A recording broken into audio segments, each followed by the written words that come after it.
Story 1. My ex and I broke up and his mom is asking me for security deposit, 22F and 20M. My ex and I broke up about a month ago. We were together for 3 years and had a lease together, with my mom as the cosigner. For the past month, I've been there every single day, moving and cleaning.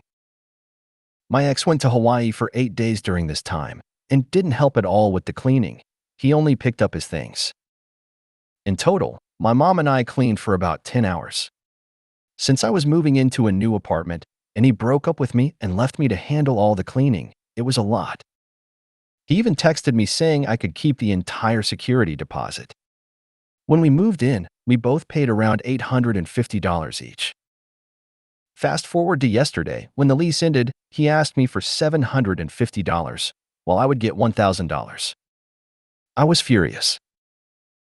I told him no, especially after doing all the cleaning. Asking for that money after the lease ended just didn't feel right, especially since he told me I could keep all of it. Then his mom texted me, threatening that if I didn't pay him $500 out of the $1,750 we were getting back, she would charge me for all the days I stayed over at their place. I lived an hour away with my own lease, and I didn't have a car. I was invited by his mom, so I really didn't have a choice.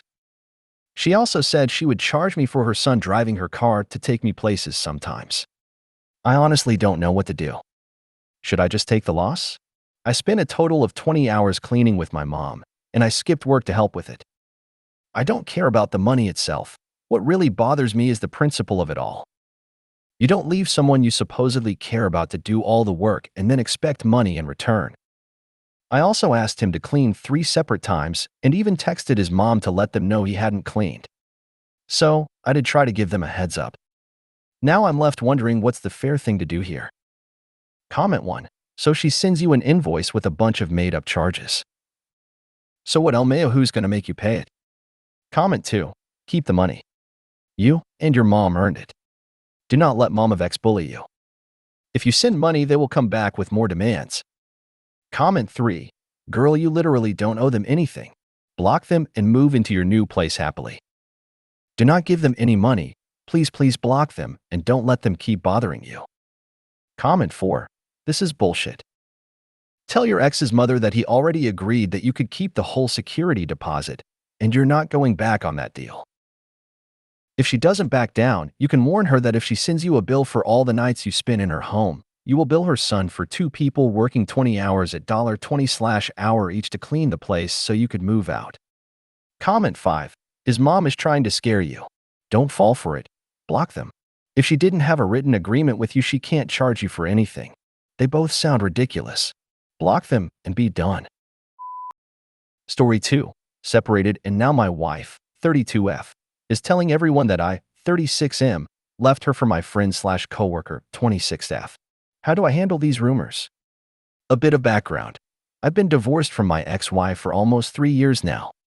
The reason for the divorce was simple. My ex was, to put it bluntly, unfaithful. I'm talking about roughly 10 different guys in a year, all of which I know about. Yes, I have scientific proof that both of my daughters are biologically mine. She got caught when she ended up pregnant with her son, and the mystery father situation is a whole other story.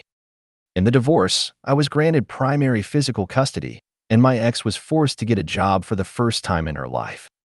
She claims to have gotten the mental help she needed, and while she's apologized and asked for forgiveness, there's no chance I'm going down that road again. The amount of manipulation and deceit she showed still haunts me to this day. Now, my oldest daughter is about to turn 10 in a few weeks. This is the first birthday in 4 years that my ex has been involved in planning.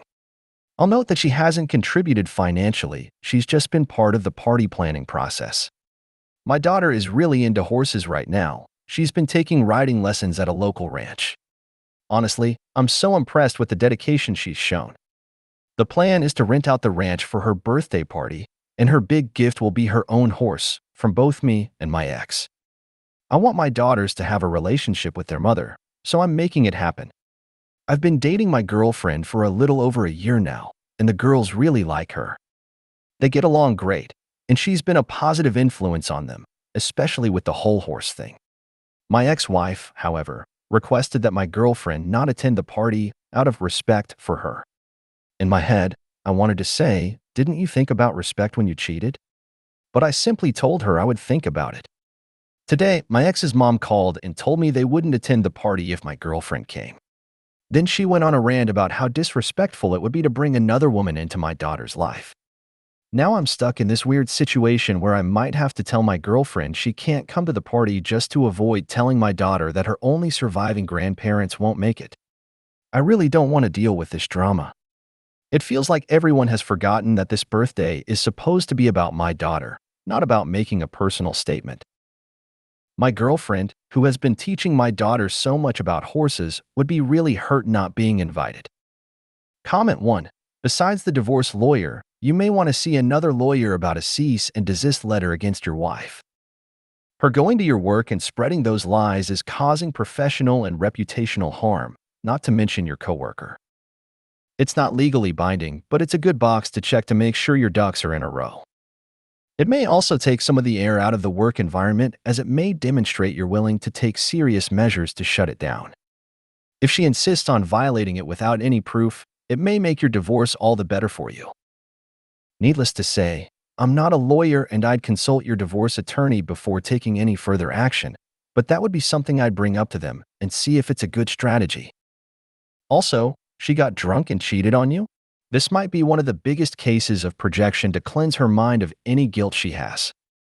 Comment 2. Since she can no longer control you, she is taking another route, controlling how others think about you. It's a common tactic. Comment 3. Rumors started spreading amongst our friends group that I had cheated on my wife with one of our female friends, whom is also my coworker. My wife confronted me about it. So who started the rumor? Or better phrased, it sounds like it was someone other than your wife. Any idea who? Story 3. Boyfriend copying me, beginning to get disgusted and considering ending things. Any advice? F38, M37. I've been dating this guy for about 6 months now, and at first, I thought his constant need to share similar experiences to mine was just him trying to connect. Every time I'd tell him a story or mention something I'd been through, he'd always have a very similar experience to share.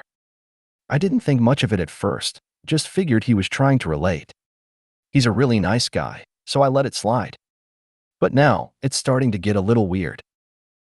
We come from completely different backgrounds and grew up in different areas, but recently, I've noticed that he's started to talk exactly like me. He repeats the same words I say, and it's not just once, he'll say them over and over during one conversation. I started to feel uncomfortable, like he was trying to mirror me. It's not just the way he talks, though. I left a drawer at his place and spent the night there once. I took off my socks, which were clean since I just showered before I came over, and left them in the drawer. A few days later, he comes over to my place, wearing my socks. Is that not a little strange? And then there's the outfit situation. I bought him a nice outfit for Christmas, including shoes. He wore it for 3 days straight, on Christmas Day with his family, the next day at a friend's party, and the day after that to take his son to dinner. It's not like he's broke. He has a great job. It just felt off, like he wanted to show off the outfit to everyone. If I disagree with him about something, he suddenly agrees. If I'm on the phone, he'll make a call right after. It's starting to feel like he's mirroring everything I do, even in small ways. What's really bothering me is how he compares our daughters. We both have daughters. Mine's 10 and his is 11. And if I tell him something my daughter has done or said, his daughter has done or said the exact same thing. It feels like he's trying to make them into the same person, even though they're both unique individuals. I tried talking to him about it, but he brushed it off and quickly changed the subject. Has anyone dealt with anything like this? What do you think I'm dealing with here? Any advice? Thanks in advance. Comment 1. Sock thing is what gets me LMAO. Comment 2. This starts off sounding like normal mirroring behavior that people do without even thinking to build connections. But he's taking it to an extreme, uncomfortable level. It sounds like he completely lacks any kind of self-esteem and isn't comfortable just being himself, probably fears rejection, and sees you as someone so much better and cooler than him, so he tries to be like you in every way. It's something you see among really socially awkward adolescents, and it seems like he just never grew out of that stage. He may be neurodivergent, which makes it harder for him to distinguish between normal and abnormal behavior, but he's definitely leaning into the latter. If even after a frank discussion he won't acknowledge what he's doing, I think you would be fair to tell him that it's making you uncomfortable in the relationship, and if you won't get help to figure out how to stop doing it, you're done. Comment 3. This would drive me crazy. Comment 4. It sounds kind of like dude might need to seek professional help, and you may need to go your separate ways. If you made it to the end of the video, thanks for watching. Don't forget to like, subscribe, and share, and we will see you in the next video.